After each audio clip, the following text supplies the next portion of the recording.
বলে আদিয়াত এই সূরার মধ্যে আল্লাহ কিসসা বয়ান করছেন যে দেখো একটা ঘোড়া যাকে তুমি সৃষ্টি করো নাই, আল্লাহ দেওয়া রেজেক্ট তার মুখের সামনে পেশ করছে, কিছু ঘাস কিছু ছোলা বুট আল্লাহ সৃষ্টি করছে, তুমি তার সামনে পেশ করছো, তাই তোমাকে মেনে নিয়ে সে তোমার ইঙ্গিতে জান দিয়ে দিচ্ছে। তাহলে দেখা গেল চতুষ্পদ জন্তু তার মনিবকে চিনে এবং তার মনিবের জন্য জান দিয়ে দেয়। কিন্তু দোপায়া জানোয়ার গুলো তার মনিবকে চিনল না, জান দেওয়া তো পরের কথা, মনিবকে চিনল না। আর যদি কেউ চিনাইতে চেষ্টা করে তো তারা সেকেলে করে দেয়, কোন জামানার লোক, গড ইজ নাথিং, সব অস্বীকার করে দিচ্ছে, কোনো স্রষ্টা নেই, কোনো অটোমেটিক হয়ে গেছে। কালের বিবর্তনে আমরা হয়ে গেছি।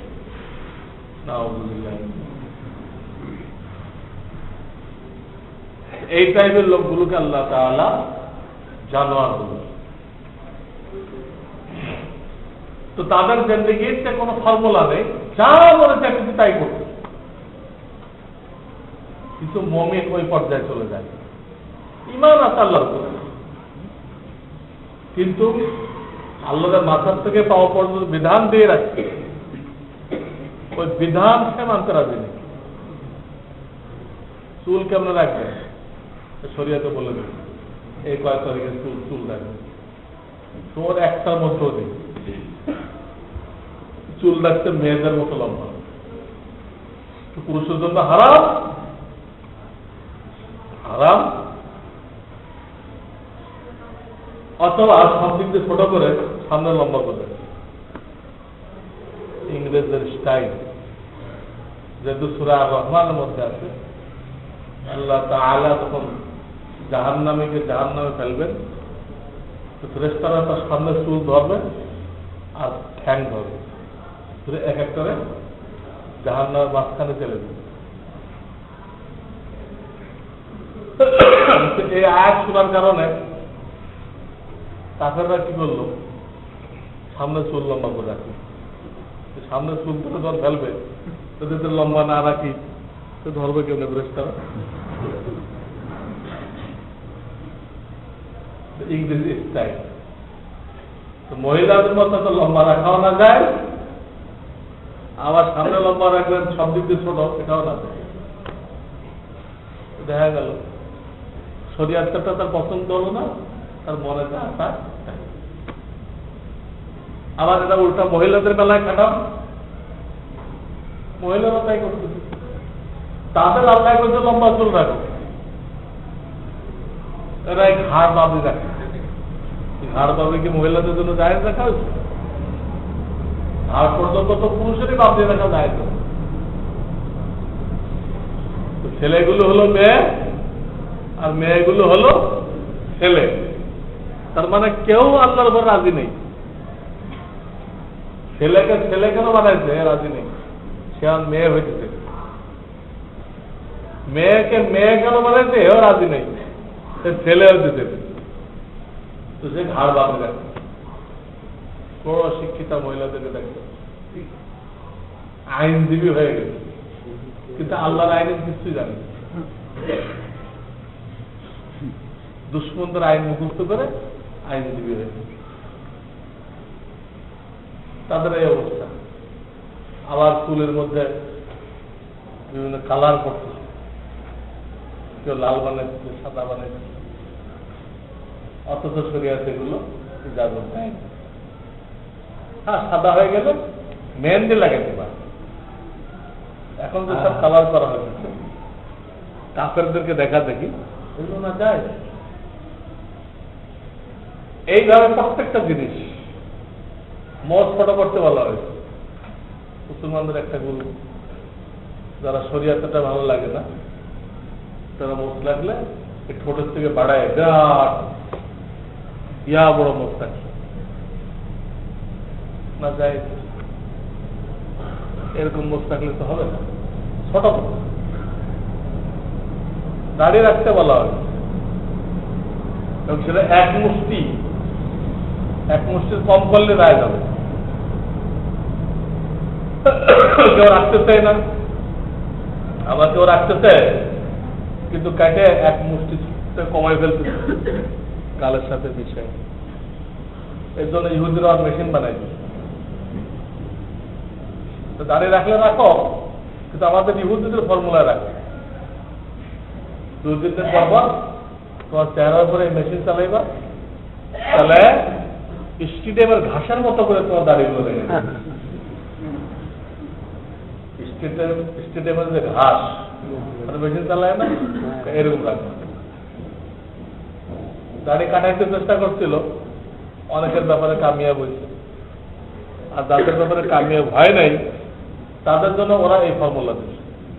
ঠিক আছে, তোমাদের বুঝাইতে পারলাম না, তুমি এটা করো।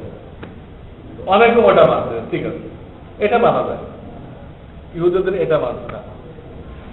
এগুলো তো আল্লাহর কাছে চলবে না, এই ধরনের দাড়ি আল্লাহর কাছে চলবে না। এই ধরনের দাড়ি কাফেরদের কাছে গ্রহণযোগ্য না।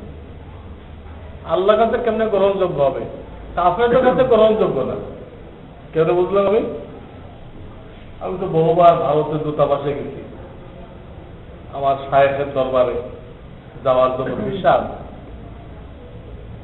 ওখানে দেখছি আমার মতো দাড়িওয়ালাদেরকে দেয় না, আর যাদের দাড়ি গালের সাথে মেশানো এদেরকে দিচ্ছে। তখন আমি বুঝতে পারলাম যে এইটা তারা কোনো দাড়ি গণনা করে নেই। ঠিক আছে, ওকে, তুমি আমাদের দলে আসো, তোমার দাড়ি কোনো প্রবলেম হবে না, এটা অ্যালাউ করা যায়। তখন আমি বুঝতে পারলাম যে দাড়ি শরিয়াতে গ্রহণযোগ্য না, ওই দাড়ি কাফেরদের কাছেও গ্রহণযোগ্য না। তারা দাড়ি ধরতেছে না, না ধরে ওদেরকে বেশা দিয়ে আমার মতো লোকের জন্য সমস্যা করতে। শেষে বলতে গেলাম, আমার 2বার না 3বার দাঁড়াইতে, এখন যাই একে খুদ ধরে ফেরত দিই আবার। তো এইভাবে পুরা বডির মধ্যে দেখা যাচ্ছে শরিয়াতের হুকুম সে মানতেছে না, সে মানতেছে ইসলাম, তার মর্জি, ওটা তার কাছে ভালো লাগে। এই হলো তৃতীয় প্রকার মুমিন।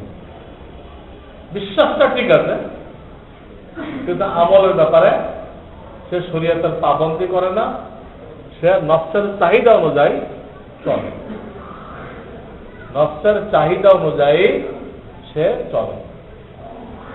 নফসের যেটা ভালো লাগে ওইটাই করে। টেলিভিশন দেখতে ভালো লাগে, যতই বলো হারাম, এর সামনে বসলে 5 মিনিটের মধ্যে 100 গোনা হয়ে যায়, গোনা করে। তাকে বলা হয়েছে যে টাকনুন দিতে, হ্যাঁ পাজামা প্যান্ট পরবেন না, হারাম। আল্লাহ তাআলা হাসরের ময়দানে তাদের দিকে দৃষ্টিপাত করবেন, এত রাগ হবে, কিন্তু সে টাকনুন দিতেই হোক, এটা না হলে তার ফ্যাশন হয়েছে, টাকনুন দিতেই হোক। এই হলো তৃতীয় কেসের মুমিন।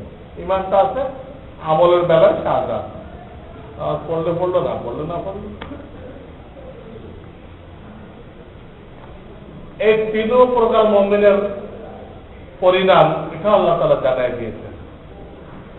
কোন মুমিনের পরিণাম?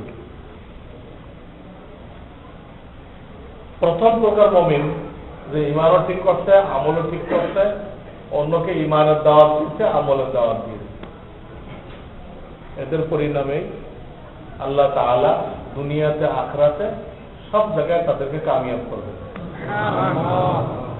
এবং তাদেরকে সমস্ত কাফেরদের দ্বারা বেইজ্জত হয় মানুষ, মাবুদদের ইজ্জত ভুলণ্ঠিত হয়। এই ধরনের বিপদ আপদ থেকে আল্লাহ তাআলা তাদেরকে হেফাজত করে দুনিয়াতেও আখিরাতেও। প্রথম শ্রেণীর মুমিনের জন্য আল্লাহর এই ওয়াদা। দুনিয়াতে ইজ্জতের সাথে থাকবে, কবরও ইজ্জতের সাথে থাকবে, হাসরের ময়দানেও ইজ্জতের সাথে থাকবে। এখন আসেন দ্বিতীয় প্রকার মুমিন। এদের সম্পর্কে আল্লাহ তাআলা কিন্তু ঈমানও আছে, নেক আমলও করছে, পরকালে জান্নাতের ওয়াদা করছে, তোমাদেরকে জান্নাত দেওয়া হবে। কিন্তু দুনিয়াতে সে আরামে থাকবে না, কাফেরদের দ্বারা চর থাপ্পড় খাবে, এর কোনো দায় দায়িত্ব নেই। কারণ এই ভাগ্য ভালো হলে এত কাফেরদের দ্বারা লাঞ্ছিত হবে না, আবার হইতেও পারে,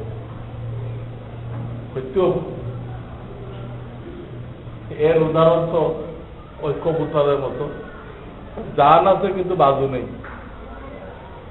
কবুতরের মধ্যে কি আছে? জান আছে কিন্তু উড়াল দেওয়ার বাজু নেই। এটা একটা শিশু এরা ধরে ফেলবে, উড়াল দিতে না পারলে। ও যখন ইমানের দাওয়াত দেয় না, আমলেরও দাওয়াত দেয় না, তার বাজু নেই। ও তো কাফেররা শাস্তি দিতে পারে, ক্ষতিগ্রস্ত করতে পারে। নিজেকে বাঁচানোর জন্য যে বাজু দরকার ছিল, পাখনা দরকার ছিল, তার কাছে নেই। এর ব্যাপারে আল্লাহ তাআলা আখিরাতে তো জান্নাত দেওয়ার ওয়াদা করেছেন, দুনিয়াতে আল্লাহ তাআলা কোনো দায়িত্ব নেন, ছেড়ে দিল, এলো দিতে। তৃতীয় প্রকার মুমিন যারা ঈমান আছে আমল নেই, ওই কাফেরদের জিন্দেগি অবলম্বন করছে। কাফেরদের জিন্দেগি, শয়তানের জিন্দেগি, পশুর জিন্দেগি, এগুলো এক কথা। কাফেরদের জিন্দেগি, শয়তানের জিন্দেগি, পশুর জিন্দেগি, শব্দ তিনটা, সবগুলো মিন করে একই জিনিস, সবগুলো একই জিনিস। যেটাই শয়তানের জিন্দেগি, ওটাই পশুর জিন্দেগি, ওটাই কাফেরের জিন্দেগি। মুসলমান এটা করছে, ঈমান আছে, আল্লাহ তোমাকে মানবো আমরা, কিন্তু চলাফেরাটা আমি আমার মত মতো করবো, যেটা ভালো লাগে এটা করবো। এদের সম্পর্কে আল্লাহ তাআলা বলতেছেন, দুনিয়াতে আমি তোমার উপরে কাফেরদেরকে বিজয় করে দেব, কাফেরদেরকে বিজয় করে দেব, তারা তোমাদেরকে লণ্ডভণ্ড করে দেবে, তোমাদের মা বোনদের ইজ্জত নষ্ট করবে, তোমাদের ধন সম্পদ লুণ্ঠন করবে, এসব কিছু হবে। আল্লাহ বলতেছেন আমি এটা করব, এটা আমি করব। তার মানে ওই কাফের এমনি আসে নাই।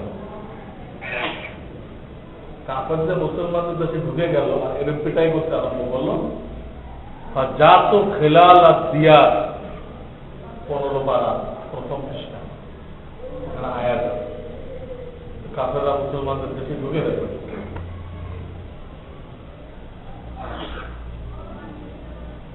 আল্লাহ বলতেছেন আমি এটা করবো, তাহলে কি বোঝা গেল? কাফেররা আসে নাই, এদেরকে আল্লাহ তাআলা পাঠাইছেন, আপনাকে আমাকে পিটাই করার জন্য পাঠাই দিচ্ছে। তুমি ঈমান এনে ঘোষণা করলা আমি আল্লাহর বান্দা, আর আমলের ময়দানে ঘোষণা করলা যে আমি কাফেরের মতো চলবো। ঈমান আনার কারণে তো তুমি ঘোষণা করলে আমি আল্লাহর বান্দা। আল্লাহর বান্দা যখন তো আল্লাহর বান্দার মতো আমল করো, জানোয়ারের মতো আমল করতেছে কেন? এটা আল্লাহ তাআলা বরদাস্ত করবেন। আমার বান্দার ঘোষণা দিলা, চলতেছে জানোয়ারের মতো।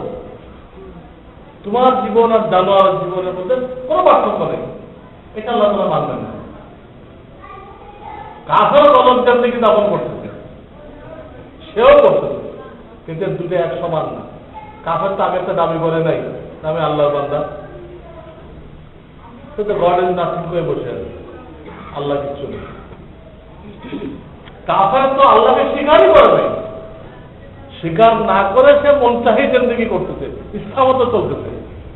কিন্তু মুসলমান তো আল্লাহকে স্বীকার করে, আল্লাহকে স্বীকার করার পরে সে জানোয়ারের জিন্দেগি কেন অবলম্বন করে, কেন করছে? এইটা আল্লাহ মানবেন। আমার বান্দা হয়ে তুমি শয়তানের মতো চলবা, মুখে পেলে আল্লাহর বান্দা, আর কাজে প্রমাণ করলে শয়তানের বান্দা। কাজে প্রমাণ করলে তুমি শয়তানের বান্দা, এটা চলবে না, এই মুনাফিকি চলবে না। তোমাকে পিটাই করার জন্য আমি কাফের পাঠাবো, তোমাকে পিটাই করার জন্য কাফের পাঠাবো, তোমাকেও পতন করবে, তোমার বিবেকে বিধবা করবে, তোমার বাচ্চাদেরকে এতিম করবে, তোমার সব সম্পদ লুণ্ঠন করবে, তোমার দেশের স্বাধীনতা নিয়ে যাবে, সবকিছু। বর্তমান দুনিয়াতে এটাই চলছে। বর্তমান দুনিয়াতে মেজরিটি মুসলমান, 3 নম্বর মুসলমান। এই জন্য একটার পর একটা দেশের মধ্যে কাফেরা ঢুকতেছে না, আল্লাহ তাআলা পাঠাই দিচ্ছে। বাস না, কোরআন শরীফের আয়াত হলো বাস না, আমি তোমার দেশে পাঠাই দিব। আল্লাহ তাআলার শব্দ কোরআন শরীফে আমি পাঠাই দিব। একটা উদাহরণ দিলে আপনাদের ক্লিয়ার হয়ে যাবে। এক লোকের ছেলে হেরোইন খায়, বাপে এত বুঝাইছে যে এগুলো ভালো না, কিন্তু তার কয়েক বছর পরে শেষ হয়ে গেছে। এগুলো যারা খায় হেরোইন, মদ, এদের জিন্দেগি শেষ হয়ে গেছে, বরবাদ হয়ে গেছে। বুঝাইছে, কিন্তু বুঝায় কোনো কাজ হয়। তখন বাপে অনেক সময় কি করে, থানায় যে ওসি সাহেবরে, সেকেন্ড অফিসারে টাকা তুমি দিয়ে আসে, বলে আসে আমার ছেলের এই অবস্থা, ধরে আনো, মানে ভালো রূপে ডাকি দিয়ে ওয়াদা অঙ্গীকার নাও যে সামনে আর এই কাজ না করে। তো বাবার তো থানায় বলে আসে, সেকেন্ড অফিসারে পয়সাও দিয়ে আসে, তখন ঠিক সময় মতো পুলিশ এসে গেছে, এসে ওরা ধরে নিয়ে গেছে। তো বাবার কথা তো বলবে না, তোমার ব্যাপারে আমাদের থানায় রিপোর্ট, তোমার ব্যাপারে আমাদের থানায় রিপোর্ট আসছে, তুমি এগুলো বলো, কেন বলো? এই কয়ে পুলিশের যে পিটানোর স্টাইল আছে, একদম আধা মারা করে দেবে, কোনো ধাক্কু দেবে, এই স্টাইলে খুব পিটানি দিচ্ছে। পুলিশ কি আসছে? না আনা হয়েছে। পুলিশ ওই বাড়িতে আসছে না আনা হয়েছে? বাপে আনছে, অভিভাবককে পুলিশ দেখে আসছে। মুসলমানের অভিভাবককে আল্লাহ। তো কইবেন আমরা আল্লাহর বান্দা, আর কাম করবে শয়তানের বান্দা। আল্লাহ পুলিশ পাঠিয়ে দিবে।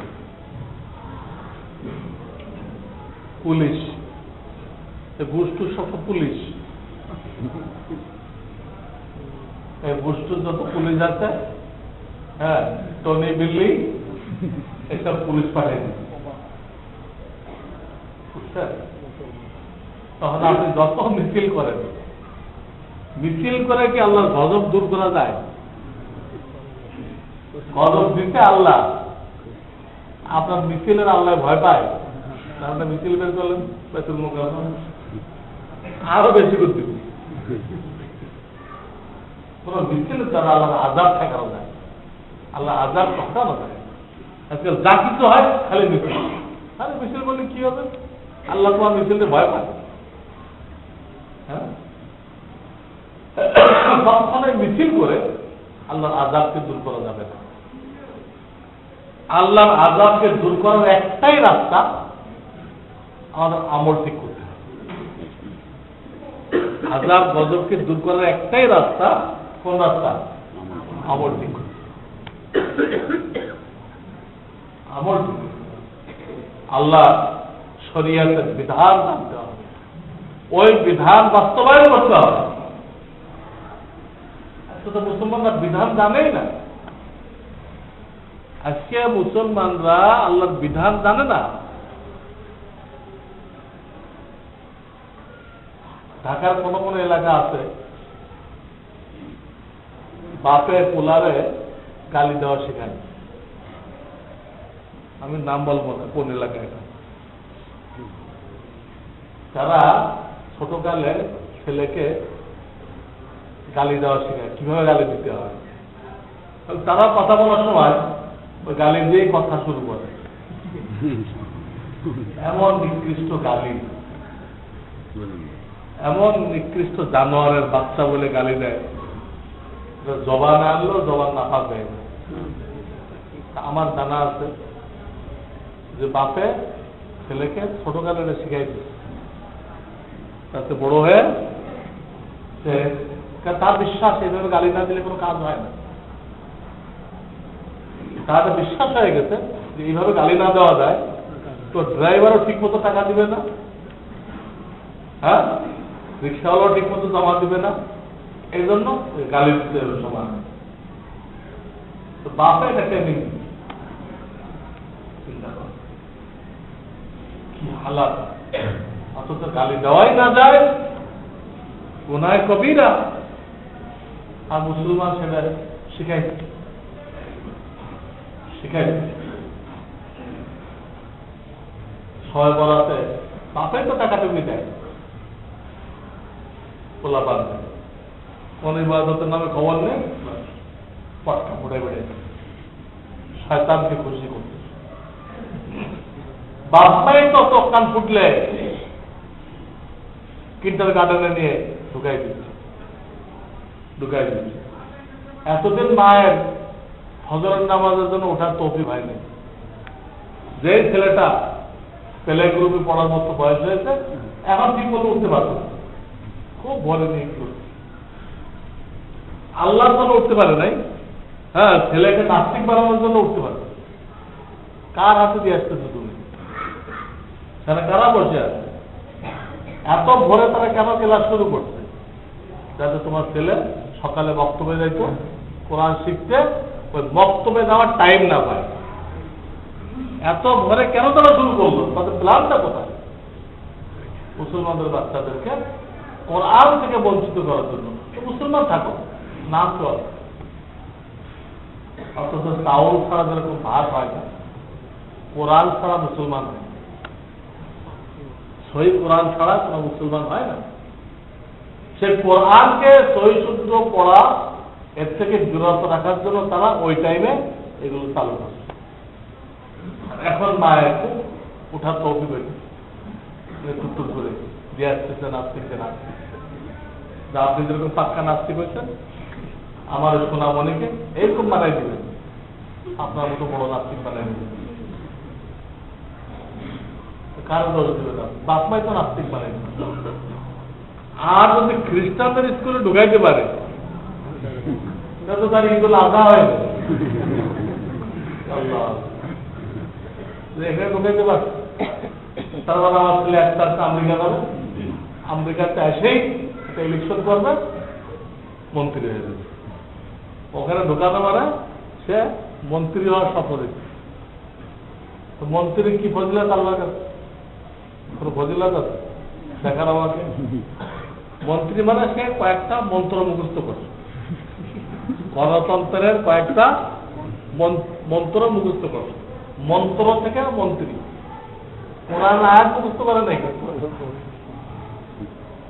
পশ্চিমা গণতন্ত্রের কয়েকটা মন্ত্র মুখস্থ করছে। মন্ত্র মুখস্থ করে কি হয়েছে? মন্ত্রী হয়েছে। আল্লাহর কাছে কি ফজিলত আছে? আল্লাহ তো দেখাই দিলেন কত লাখ মন্ত্রী হয়েছে, তাদের সব জেলে দেখে। তাদের মন্ত্রী হলে কি ফজিলত দেখেন, ফজিলতটাও দেখেন। এই লোক বলছিলাম আযাব গজব থেকে বাঁচতে হলে আল্লাহ তাআলা এখনো তো আমাদেরকে নিরাপদ রাখছেন। অন্যান্য দেশের তুলনায় কাশ্মীরের মুসলমানদের কি অবস্থা, ফিলিস্তিনের মুসলমানদের কি অবস্থা, আফগানিস্তানের মুসলমানদের কি অবস্থা, ইরাকের মুসলমানদের কি অবস্থা। আমরা তো ঈদ করি, তাদের তো কোনো ঈদ হয় না, ঈদ নেই। আল্লাহ তাআলা এখন আমাদেরকে হেফাজত করে। এই সুযোগে যদি আমরা প্রথম শ্রেণীর মুসলমান না হইতে পারি, প্রথম শ্রেণীর মুসলমানের কাতারে সামিল না হইতে পারি, তাহলে কোনো অসম্ভব না আমাদের ওই দোষ হবে যে এইসব দেশের মুসলমানদের। এটা মনে করা ঠিক না যে আমরা এইভাবে সবসময় আরামে থাকি, আমাদের দেশে কোনো কাতারে ঢুকবে না, আমরা আরামে থাকবো, এরকম মনে করা কি না ঠিক। তারা ঢোকার জন্য অনেক চেষ্টা করত,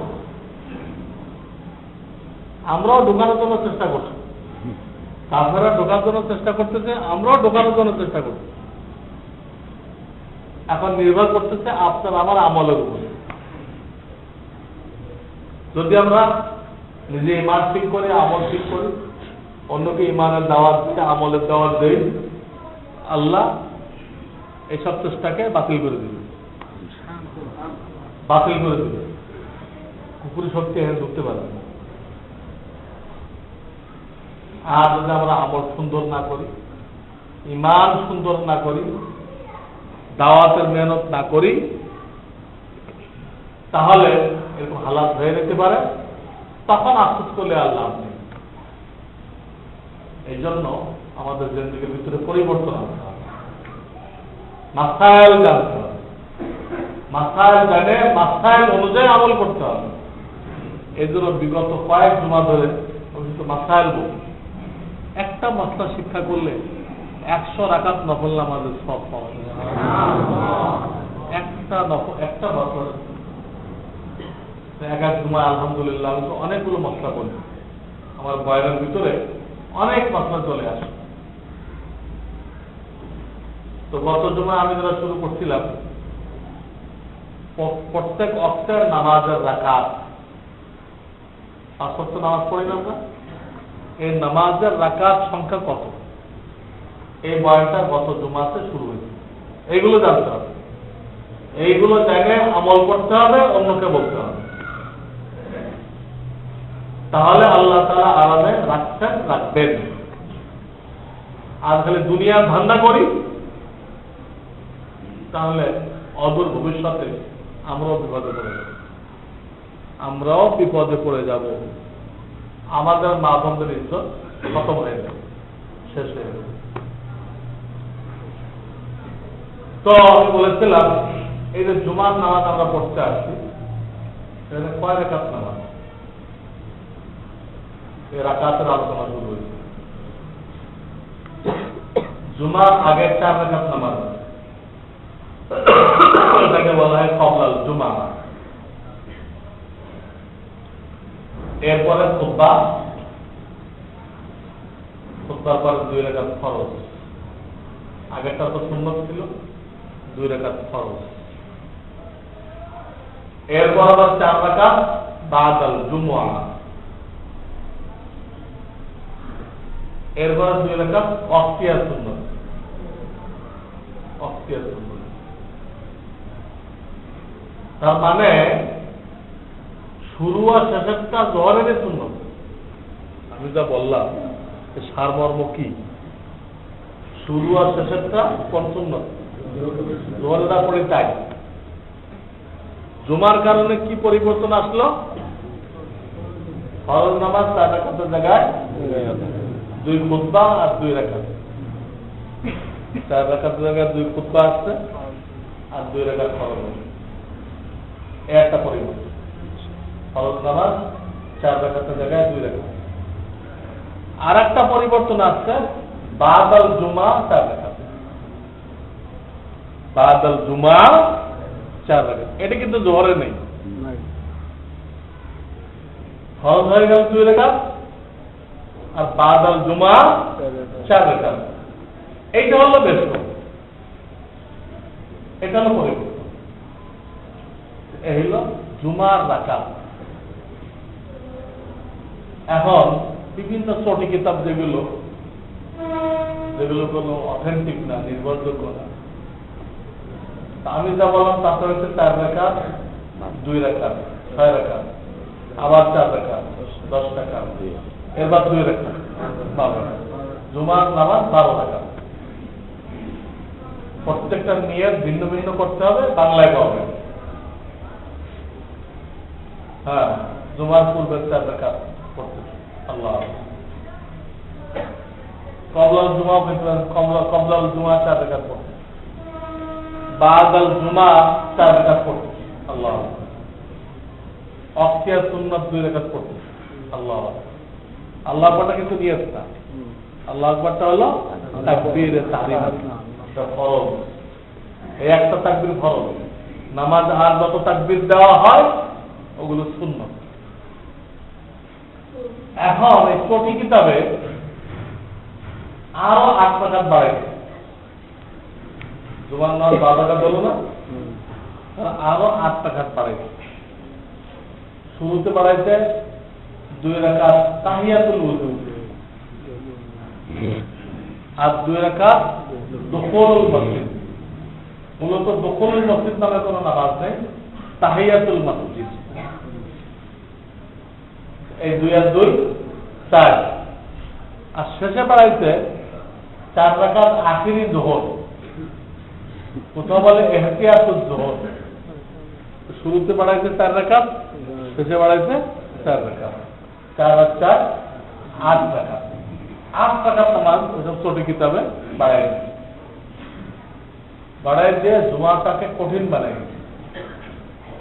আমার এক আত্মীয় তো জুমার নামাজ পড়তো না, আমি ওনার সাথে দেখা করলাম কেন পড়েন না, তো বললো যে এরকম 22 টাকার নামাজ, এত রকম নিয়ত, এগুলো মুখস্থ করতে পারতেন না।